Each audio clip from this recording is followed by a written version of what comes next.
जो विषय आहे तो तुम्हाला कळेल. इथून आपण सुरुवात करूया. उद्यात आल्या सहा किंवा पद्मावती मूवी माहीत आहे तुम्हाला? नाही? हो, ओके. ऐकून घ्या. पद्मावती मूवीबद्दल पण आक्षेप आले होते. नंतर त्याचं नाव चेंज करून पद्मावत ठेवण्यात आलं. अशाच पद्धतीने वेगवेगळे ज्या संकल्पना आहे असं वाटत आहे की त्याची कॉपी होत आहे. तर त्याच्यासाठी काय इंट्रोड्यूस झालेलं आहे? Copyright act. काय झालेलं आहे? Copyright act. आता कॉपीराईट ॲक्ट जे आहे ते इंट्रोड्यूस झालेले 1957 मध्ये. आता ह्याचं महत्त्व काय आहे आणि ह्याचा वापर कुठे? आता ज्या पद्धतीने मी सांगितलं, it is related to cinematograph, music, ठीक आहे. तसेच आर्टिस्टिक लिटररी जे वर्क असतात जे ओरिजिनल फॉर्ममध्ये असतात. समजा मी एखादं गाणं तयार करते आणि माझे जे कलीग आहे त्यांना मी सांगितलं की हे गाणं आहे, त्यांना ऐकवलं. ठीक आहे, म्हणून त्यांनी ऐकलं. आता त्याच्यानंतर तेच गाणं त्यांनी त्यांचं स्वतःचं आहे म्हणून त्यांनी पब्लिश केलं. आलं लक्षात? जोपर्यंत मी कॉपीराईटमध्ये हे करत नाही तोपर्यंत ऑथर कोण झाले?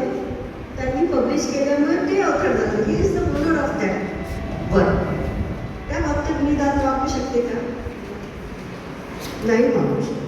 त्याच्यासाठी ज्या गोष्टीची जी कॉपी होत आहे, बुक्स, इव्हन ड्रामाची स्क्रिप्ट आहे, अशा खूप साऱ्या गोष्टी ह्याच्यामध्ये अंतर्भूत होतात. ती कॉपीराईट ॲक्ट हे आपलं संरक्षित करते. जे आपण ओरिजिनल वर्क केलेलं आहे, I am the owner of that असतात. तर आपले अधिकार पण काय आहे? आय पी जे संरक्षित करणे महत्त्वाचे आहे. नुकसान कोणाचं होणार आहे? जे ऑथर आहे त्याचं होणार आहे. म्हणून आपले राईट्स आपल्याला काय करायचे? संरक्षित करायचे आहे. आता इंटेलेक्च्युअल प्रॉपर्टी राईट ॲक्टमधला हा महत्त्वाचा एक मुद्दा मी सांगितला कॉपीराईट ॲक्टबद्दल. आता ह्याची जी व्हॅलिडिटी आहे, आता इवन त्याच्यामध्ये काही चेंजेस आणून तुमचं बिझनेस हे पूर्ण काय होणार? Startup. It is related to startup. म्हणजे ते पूर्णतः तुम्हाला डिस्ट्रॉय पण करू शकते. डिस्ट्रॉय इन द सेन्स त्या बिझनेसमधून तुम्हाला पूर्णतः समाप्त करू शकते. जर तुमचा ट्रेडमार्क असेल तर ती विशिष्ट गोष्ट तुमचीच आहे. आणि लक्षात, त्याच्यामध्ये जे काही आहे ती क्वालिटी ती तुम्ही मेंटेन केलेली आहे. त्याच्यामध्ये इतर कोणी चेंजेस करून ते वापर करू शकता का? नाही करू शकत. ट्रेडमार्क इज मोस्ट इसेन्शियल आहे. आता ह्याची पण काही व्हॅलिडिटी पण आहे. आणि ट्रेडमार्क हा तुम्हाला इतरांपासून कसा वेगळा करतो? आता मी एक एक्झाम्पल दिलं बॉटल्स. अशा बॉटल्स कितीतरी आहे, वॉटर बॉटल्स आहेत का? पण ज्याची त्याची एक वेगळी आयडेंटिटी निर्माण केलेली आहे. ती आयडेंटिटी आपण कशामुळे ओळखतो?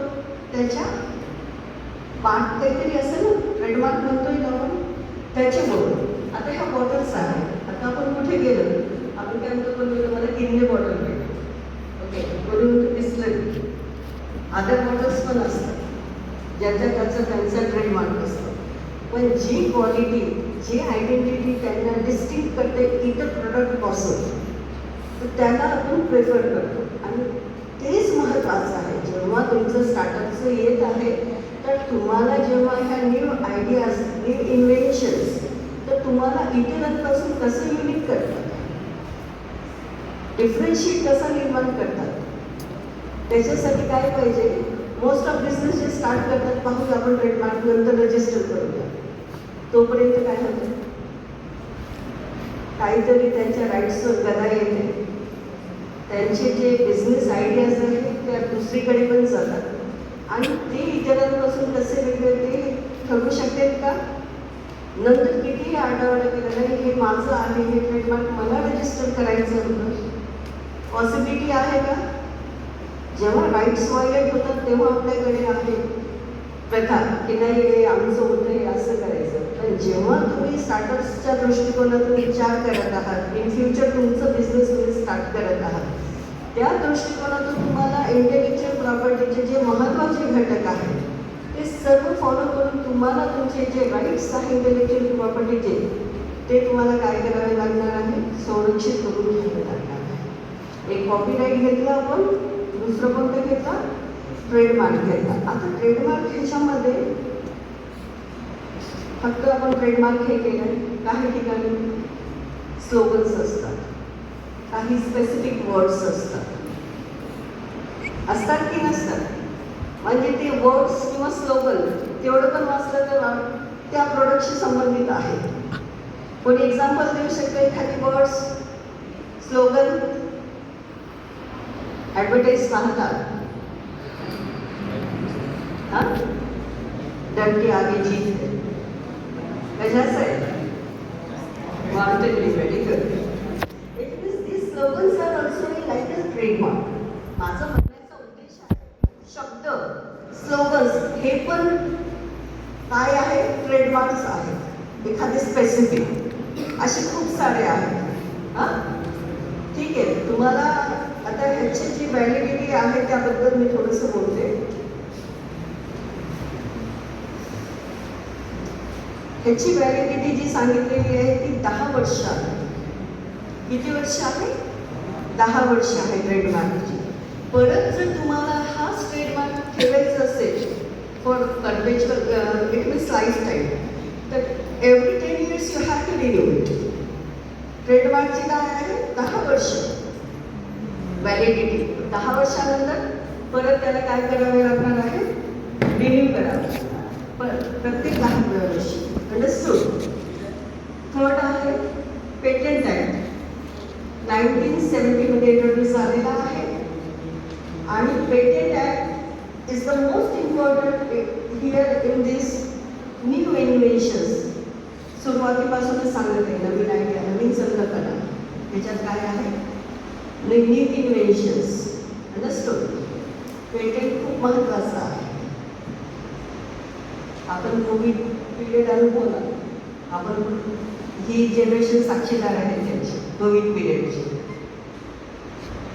कोणत्या वॅक्सिन्स होत्या?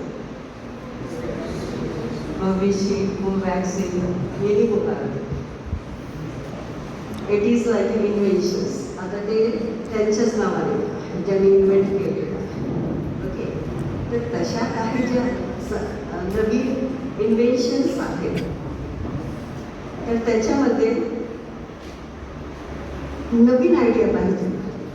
पेटंट कधी भेटते की जे नवीन आहे, म्हणजे सर्वांसारखं आहे का? नाही. काहीतरी नवीन असेल तरच पेटंट ॲक्टमध्ये तुम्हाला ते पेटंट त्याचं घेता येतो. आता मी जसं वॅक्सिनचं सांगितलं, त्याला रजिस्टर केलं तर that is for public use. जर मी स्वतः मालक आहे, नाही ही वस्तू खूप महत्त्वाची, एखादी औषधी म्हणा, एखादं वॅक्सिन म्हणा, आणि त्याची किंमत मी 1000 रुपये ठेवली आणि मी कोणालाच त्याचं हे म्हणजे माझं इन्व्हेन्शन जे आहे ते त्याचंच पर्पजच पाहिजे की ते पब्लिकसाठी आहे. अंडरस्टूड? तर ते मी ओनर आहे, परंतु जर जेव्हा मी सांगितले की हे पब्लिकसाठी आहे तर त्याची जी रेट आहे ती ठरवू शकते का? पण पेटंट कोण असणार आहे? ते पेटंट कोणाच्या नावाने रजिस्टर असणार? 20 years सांगितले. पेटंटची व्हॅलिडिटी किती सांगितलेली आहे? 20 years.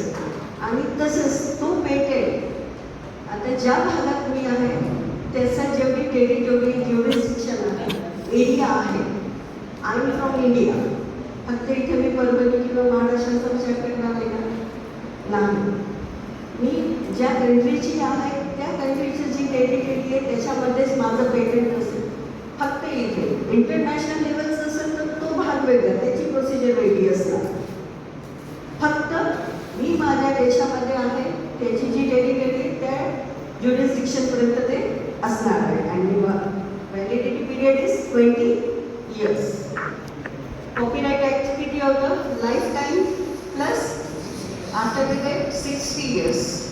ठीक आहे. ट्रेडमार्कचं किती होतं? Every 10 years we have to renew it. Patents किती आहे? Okay, 20 years. Now you have to see हे 3 झाले म्हणजे इंटेलेक्च्युअल प्रॉपर्टीचे महत्त्वाचे घटक. ह्याच्यामध्ये काही अडचण आहे का कोणाला? म्हणजे बनवे तर सुरू नाही ना, काहीतरी इंटेलेक्च्युअल प्रॉपर्टी काय आहे समजत तर आहे ना तुम्हाला? ठीक आहे. आता पुढचं मी थोडक्यात घेते डिझाईन्स ॲक्ट. हे 2000चा कायदा आहे, designs act. Note of designs it means shades हे रजिस्टर करतात. आता टाईल्समध्ये असो किंवा दुसरे काही बिझनेसमध्ये असो का, जे डिझाईन्स असतात, जे मार्क्स असतात, ते ह्याच्या अंतर्गत रजिस्टर करता येतात. फक्त मी आज हे 4 मुद्द्यावर थोडक्यात तुम्हाला माहिती सांगितली. ह्याच्या व्यतिरिक्त अजूनही इंटेलेक्च्युअल प्रॉपर्टीमध्ये भाग आहे. फक्त थोडक्यात त्याचं मी नावं वगैरे सांगते. लाईक फिगरबद्दल पण आहे. काही वेगळं असं काही तुमचं काही इन्व्हेन्शन असेल रिलेटेड टू जिओग्राफी, ते त्याच्यात समाविष्ट केलेलं आहे. तसेच प्लांट्सबद्दल पण आहे. प्लांट्सची एखादी नवीन काही तुम्हाला व्हरायटी जे काही आहे सापडत असेल तर ते पण त्याच्यामध्ये इंटेलेक्च्युअल प्रॉपर्टीज आहे. It is also part. नाव आता स्टार्टअपचं जे आहे ते valuation on the basis of IP rights. तर ज्या न्यू कंपनी स्टार्ट होतात, न्यू कंपनी म्हणजे जे काही नवीन बिझनेस न्यू कंपनीमध्ये स्टॅब्लिश करतात. आता तुम्ही एक विचार करा, नवीन जेव्हा स्टार्टअप असेल तर ह्यूज क्वांटिटी किंवा मॉन्स्टर्स क्वांटिटीमध्ये जे काही त्याचं भांडवल वगैरे आहे त्याला अडचण होते निर्माण करायला. ठीक आहे. तसेच मॅनपॉवर आहे, फायनान्शियल जी कॅपॅसिटी असते त्या बाबतीत.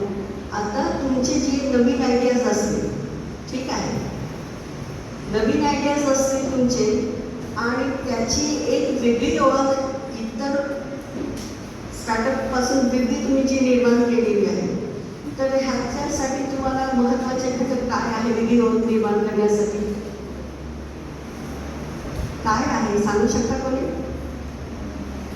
एक तुमचं रजिस्ट्रेशन पाहिजे, जसं पेटेंटमध्ये किंवा कॉपीराईटमध्ये ट्रेडमार्कमध्ये. आलं का लक्षात? ते तुमची एक जे इंटेलेक्च्युअल प्रॉपर्टीचे राईट्स जेव्हा तुम्ही रिझर्व करता, संरक्षित करून ठेवता, एक वेगळी ओळख निर्माण होते त्या स्टार्टअपची. म्हणजे इतर कंपनीजपासून तुमची कंपनी काय आहे एक वेगळी ओळख निर्माण केलेली असते. जसं शेअर मार्केट म्हणतो, ह्या कंपनीचे शेअरचा भाव आज वाढलेला आहे, एखाद्याचं कमी झालेला आहे, तर ते कशावरून ठरते? रोजची जी भरभराटी असते बिझनेसमध्ये, जे काही चेंजेस असतात त्याच्यावरूनच ठरलेलं असते. जसे इतर कंपनीपासून तुमची कंपनीची वेगळी ओळख कशी निर्माण होणार आहे? Only because of intellectual property. कारण तुमचं एक रजिस्ट्रेशन असेल थ्रू ट्रेडमार्क ॲक्ट म्हणा किंवा कॉपीराईट असेल, ज्या पद्धतीची तुमची कंपनी आहे त्याच्या ह्याच्यामध्ये तुमचं रजिस्ट्रेशन असेल, तर ती सर्वसामान्यासाठी असेल का? नाही. तिथंच तुमचं एक युनिक आयडेंटिटी तुमची स्वतःची निर्माण झालेली असते. आलं लक्षात? तर इंटेलेक्च्युअल प्रॉपर्टी हे स्टार्टअपसाठी त्याला ओव्हरलूक करता येणार का? नाही. ते एक महत्त्वाचा घटक आहे. आता मी दुसरं सांगितलेलं आहे, न्यू स्टार्टअपमध्ये तुम्हाला फायनान्शियल जे काही प्रॉब्लेम्स येतात, जेव्हा तुमची एक ओळख तुम्ही निर्माण केलेली असेल सोसायटीमध्ये की हे न्यू स्टार्टअप आहे आणि हे ह्याची वेगळी आयडेंटिटी आहे, तर तेव्हा काय करणार तुम्ही? इतर लोक येणार नाही का? आम्ही इन्व्हेस्ट करायला तयार आहोत, प्रॉफिट वाढत आहे. इन्व्हेस्टर स्वतः येणार तुमच्या बिझनेसमध्ये गुंतवणूक करण्यासाठी. तर त्याच्यासाठी तुम्हाला एक वेगळी ओळख निर्माण करायला लागणार. सर्वसामान्यामध्ये असतात तर सर्वसामान्यच काउंट होणार. कुठे स्टार्टअप सुरू केलं आणि कुठे गेलं कळणार पण नाही. तसेच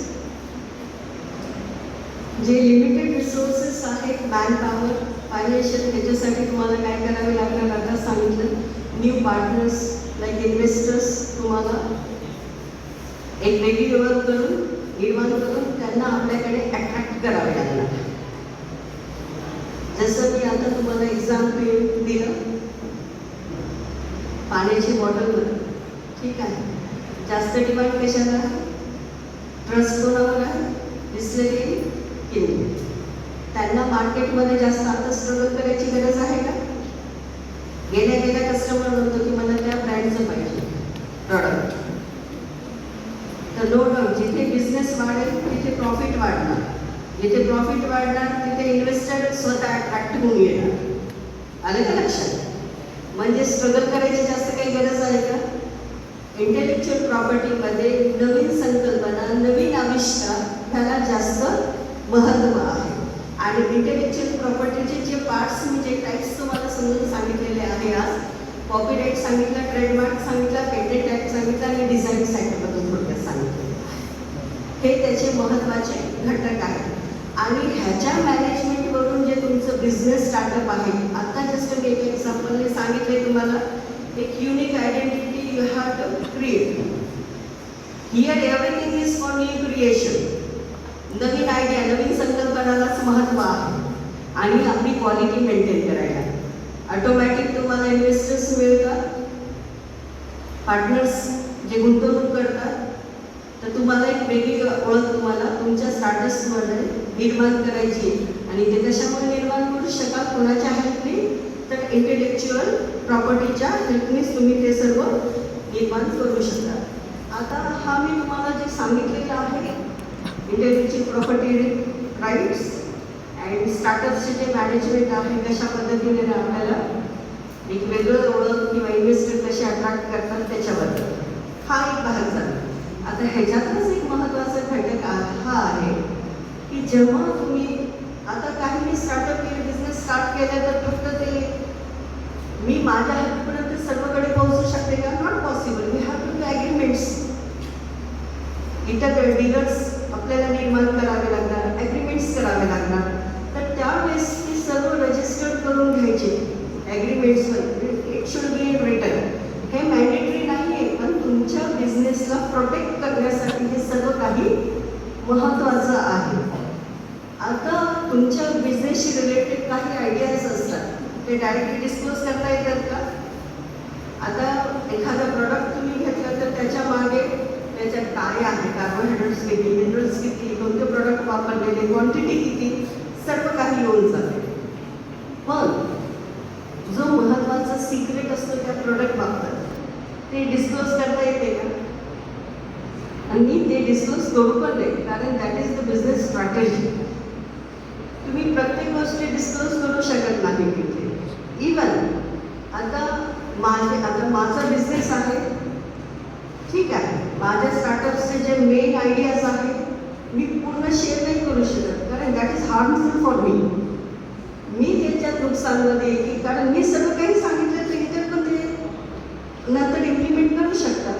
आलं की लक्षामध्ये?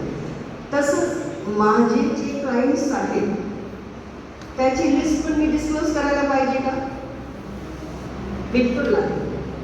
काही सिक्रेट्स तुम्हाला तुमच्या स्टार्टअपशी जे निगडीत आहे ते तुम्हाला प्रोटेक्ट करावे लागणार, ते डिस्क्लोज करायचे नाही. That secrets are also most important. ठीक आहे?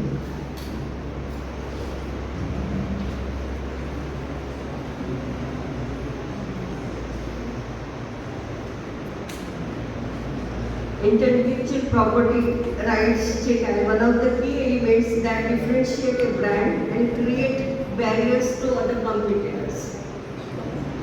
Intellectual property rights मध्ये जे काही तुम्ही स्टार्टअप कराल that is the barrier to other competitor. असणारच की नाही बॅरियर? कारण स्वतःची एक वेगळी ओळख, स्वतःचा एक लोगो, स्वतःचं एक रजिस्ट्रेशन दुसरे सहसा करू शकणार का? ते इम्प्लिमेंट करू शकणार का?